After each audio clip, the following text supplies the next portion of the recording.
The Turbo Grafx Entertainment Super System, known as the PC Engine in Japan and other places, is a home video game console joint developed by Hudson Soft and NEC. It was originally released in Japan on October 30th, 1987 and August 29th, 1989 in the United States. It was actually the first console in the 16-bit era, well ahead of its time. But, however, it was not able to compete with the Nintendo, Super Nintendo, and Sega Genesis during the Turbo Grafx 16. It became very hard to find and has now led to collectors paying way high prices. They're skyrocketing over the past few years. So some of these games may surprise you just how pricey they are getting. But let's go ahead and jump in with number 10. Might and Magic 3. Isles of Terra is an installment from a classic RPG series that was the second one to surface on the Turbo Grafx 16. But its late release in October of 1993 in the United States saw the release with a rather scarce and low print run. A complete copy of this game today will run you about $200 to $250.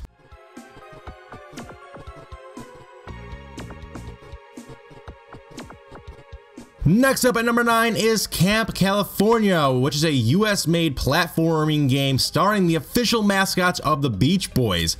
In it, a band of West Coast environmentalist anthropomorphic bears and pelicans must make a stage and benefit counter enabled to defeat an evil beach-spoiling power plant entrepreneur. This game was also a Turbo Super CD game that did not sell very well, leading it to it being sought after by today's collectors. A complete copy of this game will run around $250.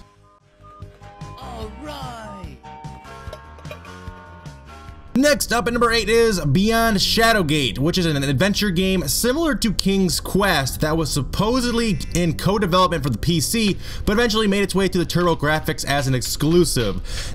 The game includes lots of good puzzles and an incredible number of interesting ways to die. Beyond Shadowgate is actually a creative and truly underexposed entry into the adventure genre that most fans are just not familiar with. Of course, it again being a late release in 1993 also contributed to having relatively small print run, leading to today's prices being very high. A complete copy will cost you around $300. Next, we have Dungeon Explorer 2, which is a sequel to the popular Turbo Grafx 16 action RPG, but was released again late in 1993, ended up being a Turbo Grafx exclusive.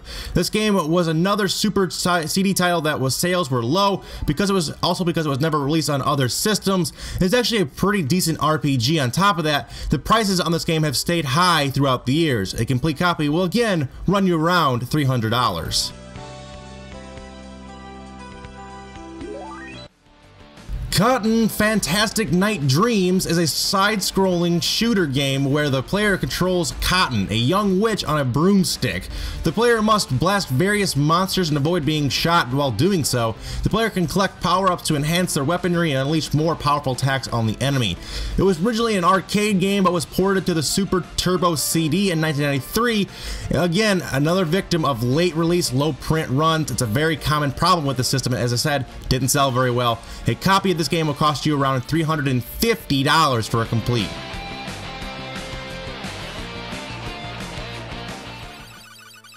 Number 5 on our list goes to The Legend of Hero Tanma, which is an action-adventure game that was originally an arcade title in Japan. It was ported to the Japanese Turbo Grafx 16 or PC engine in 1991. However, it was not until later in 1993 that it was released in North America, which was, again, way late in the Turbo's life cycle, making this game extremely hard to come by. A complete copy will run you about $450.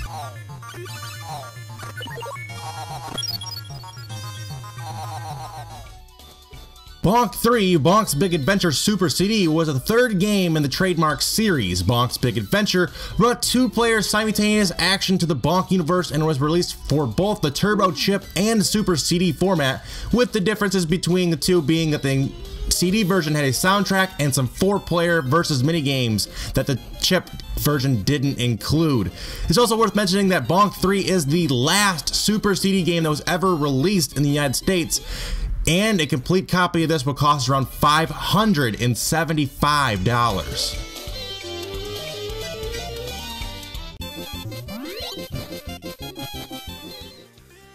Terraforming is a frantic horizontal shooter by Right Stuff, famous for being designed by the amazing American designer and futuristic concept artist Sid Mead, best known for his work on Ridley Scott's movie Blade Runner. One of the better shooters on the system, and having a low print numbers makes this game extremely pricey. It will cost almost $600 to get your hands on a complete copy of this game.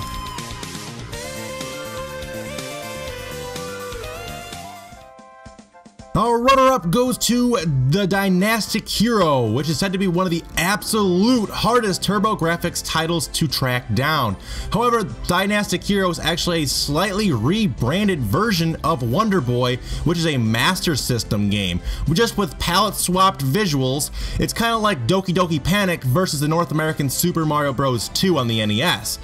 The Dynastic Hero was also one of the very last North American releases. Bonk 3, like I said, was the last one ever, just a bit later, but understandably, Bonk 3 had a much higher print run because Bonk was a mascot for the system. This game got just about zero support from the company and didn't get that high of a print run, and it was one of the last ones, making it incredibly rare to come across a complete in-the-box copy of this.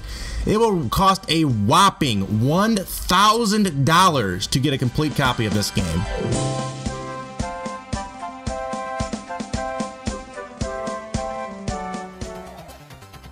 And finally, the rarest and by far most valuable game on the Turbo Grafx 16 or PC engine is the mythical Magical Chase. This game is the holy grail for turbo collectors. It is a side-scrolling shooter in which you play a witch on a broomstick. It's pretty similar to the cotton game we'd spoken about earlier. The graphics, however, are really shine in Magical Chase. Colorful and fast-moving, the sprites and animations are all top-notch. Not to mention that all other special graphical effects are great in this game as well. It's rather interesting, however, that this game was so limited in the United States. It was only available via mail-in order from the Turbo Zone Direct. There are no actual figures, but it's estimated as few as a few thousand copies were ever sold of this game. This game comes with a massive price tag. The last copy to sell that was complete in box on eBay went for over $4,000, and that was just back in February. Unbelievable what people are paying for these games. But anyway, that is some games that are plenty more on the system. The system, like I said, is one of the most underappreciated systems, and all of these games seem to be going up in price. This was just 10 of them. There are hundreds of these games that are like this on this system. So let me know what you guys think down in the comments section. Are you guys big Turbo Grafx or PC Engine fans? Do you guys collect for it? Do you guys play it? Do you have any memories on it? Let me know down in the comment section down below. I'd love to hear that. Also, make sure you guys smash that like button and subscribe for more videos like this in your sub box. Till next time, guys, remember it's always K-Mac time somewhere. Take it easy and peace out.